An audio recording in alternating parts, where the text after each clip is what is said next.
Why do Jehovah's Witnesses observe the Lord's Supper differently from the way other religions do?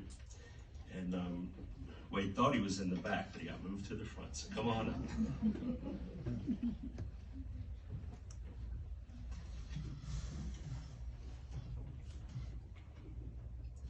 Most everyone has heard of the Lord's evening meal.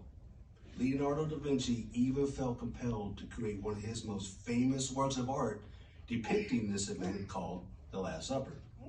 Let's break this event down and see why Jehovah's Witnesses observe the Lord's evening meal differently than other religions.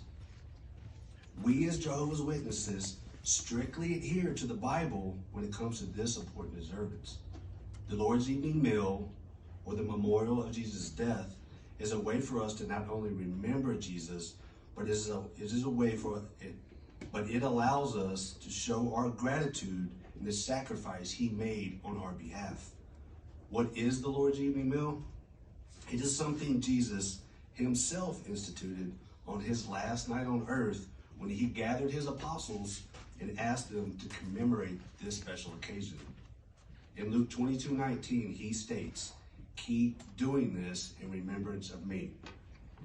So let's look at 3 ways that we as Jehovah's Witnesses observe the Lord's evening meal unique.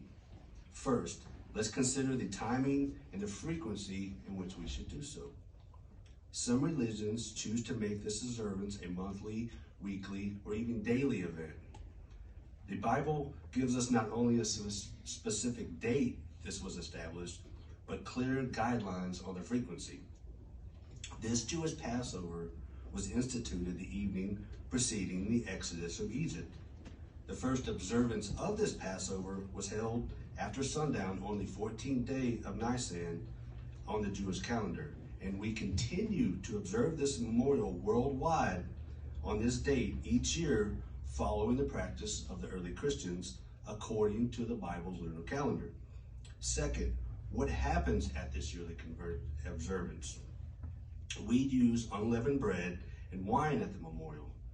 These are emblems or symbols of Christ's flesh and blood.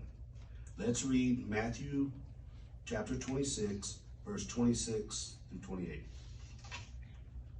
That's Matthew 26, verse 26 through 28. And there it reads, "As they continued eating, Jesus took a loaf, and after saying a blessing, he broke it, and giving it to his disciples, he said, 'Take, eat, this means my body.' And taking a cup, he offered thanks and gave it to them, saying, 'Drink out of it, all of you, for this means my blood of the covenant, which is to be poured out on behalf of many for forgiveness of sins.'" Following Jesus' example, we use bread without any leaven or added ingredients because leavening or yeast is often used in the Bible as a symbol of sin or corruption. Thus, it would only be appropriate to use bread free from leaven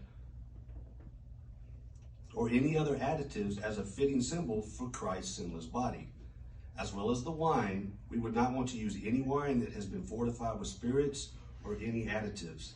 An unsweetened red grape wine would be appropriate, as Jesus' blood was adequate, not needing anything added to it. Some may use unfermented grape juice instead of wine due to their prohibition against consuming alcohol, which is another practice which is not supported by the Bible. Jesus specifically used red wine. Third, who actively participates in the Lord's evening meal? While many churchgoers today may choose to partake in these emblems, when Jehovah's Witnesses observe the Lord's evening meal, only a small fraction partake of the bread and wine. Why?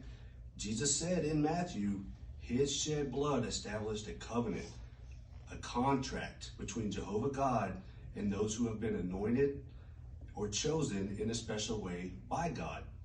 Jesus referred to them as the little flock. The little flock will rule in heaven with Christ, and it is limited to just 144,000 who will receive this privilege. In contrast, the vast majority of us hope to be part of the great crowd who will gain everlasting life here on earth. In conclusion, Jehovah's Witnesses follow specific instructions outlined in the Bible in reference to the date, time, and frequency of this memorial. Number 2, the preparation of the emblems used in representing Jesus' precious flesh and blood shed on our behalf, and 3, who should and who should not partake of these precious emblems. This is no doubt a very special occasion that we all have the privilege to attend, and I hope to see you all there.